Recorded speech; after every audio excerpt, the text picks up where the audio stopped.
Senator Kaine. Thank you, Madam Chair. Mr. Bradley, I am the chair of the America Subcommittee here, and while Guatemala has been a really important partner for us for a long time, I've also been very disappointed in recent years with the efforts to chase anti-corruption prosecutors out of the country. Judges who have focused on corruption have been targeted. Journalists have been targeted. A number of them now live in Virginia. They would rather be back in Guatemala. I was even visiting with some last night. And so I think the work of the embassy, the work of the ambassador, should you be confirmed, and I'm confident you will be, upholding democracy and anti-corruption standards is going to be a really important thing. I'm sure most know that we're in the last weeks of a runoff election for president. The two candidates who prevailed in the first round, there was an effort by the existing government to block one of the two successful candidates from moving forward in the election. It's really important. We don't have a favorite in this, but it's really important that Guatemala not disable a democracy from working. My understanding is the United States is going to host both of the two finalist candidates here to show that we want to continue to work with whoever the Guatemalan people pick as its next president. But I just really hope, whether it's press freedom or anti-corruption efforts or support for NGOs, Guatemala passed an NGO registration law, which we see happening in other nations like Nicaragua, which force NGOs to register or be dissolved. That registration is often a precursor to a shrinking of civilian space. I hope I have your commitment from your background. I suspect I do, that should you be confirmed, you'll work very, very hard to encourage progress in these important human rights areas. Absolutely, Senator. You have my commitment. And thank you for your voice and the role of this committee in the bipartisan, bicameral statement on the election issue with Chairman McCall. I've worked on democracy and human rights for a long time. I helped set up some of the first elections in Iraq, and I know firsthand how important it is that the citizenry believe in the election process, that they have faith in the results, and that they have the right to choose their preferred candidate under the law. And so, Senator, you absolutely have my commitment to do that. And in terms of the anti-corruption side of the House, if confirmed, I support the use of all of the tools that Congress has provided us to hold corrupt actors accountable, whether that's the Section 353 of the Engel list or Section 7031C, for visa restrictions or financial sanctions as appropriate. I will use all of those. Excellent. Thank you. Ambassador Hankins, thank you for your willingness to serve. The service to Haiti is going to be one of the toughest challenges in the world right now.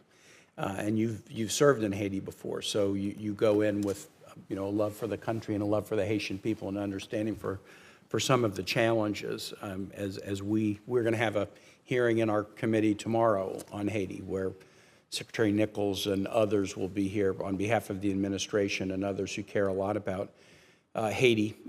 The consensus seems to be, as I travel in the region, that security is the first priority, but it's very difficult to assemble a security initiative unless a nation has stepped forward to lead it.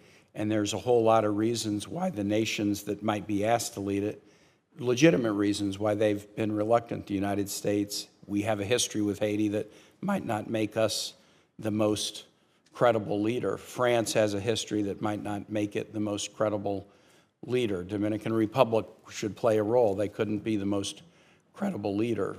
We all need to be involved, but as of yet, we've not found the right lead nation to help us provide security assistance. And that's a big, big issue that would be not just the ambassador's work, but I know that's something you would focus on. Let me ask you this, from your experience in living in Haiti and then you're following it to now, how much of a concern in the Haitian security situation has been the extent of arms trafficking of guns from the United States that are purchased illegally, often through straw purchases, and then sold in Haiti to kind of back up these gangs and escalate violence? No, thank you very much, Senator. And you're correct. The flow of weapons going into Haiti allows a situation where often then the criminal gangs are better armed, outnumbered than the Haitian National Police. The most recent session of the Security Council asked the Secretary General to outline 3 options: more support to the Haitian National Police, a multinational force outside of the UN structure, or a new UN peacekeeping mission. And we've been working with a number of countries to see if somebody would lead or participate. Those negotiations, those discussions are ongoing to support the Secretary General's effort. Clearly, what we see in the situation is right now the security situation blocks progress, whether it's on humanitarian or political. To your question, most recently, this institution passed the Bipartisan Safer Communities Act, which then gave more teeth to the trafficking in weapons, and many of these weapons do come. We've seen Department of Justice has now created a new special prosecutor looking at weapons trafficking towards the Caribbean. So you've in fact given us one of the tools that can help us work with that.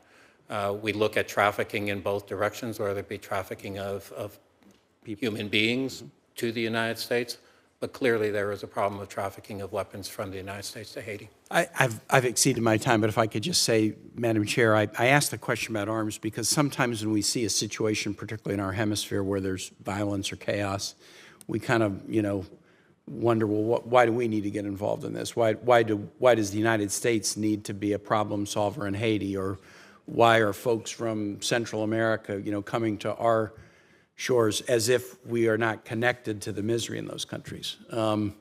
And there is a pretty significant connection, whether it's U.S. arms trafficking into Haiti that increase violence, or whether it's the demand for illegal drugs in the United States that send cash and guns south that turn neighborhoods in Honduras and Guatemala or Salvador into dangerous places that people then want to flee. We often find that our miseries are very connected, and that makes the work of this committee and the work of Congress in diplomacy and stronger international relations so very important. It's not just about others, it's about others and the lives they lead, which are often very connected to some of the challenges we ourselves have. Thank you, and I yield back.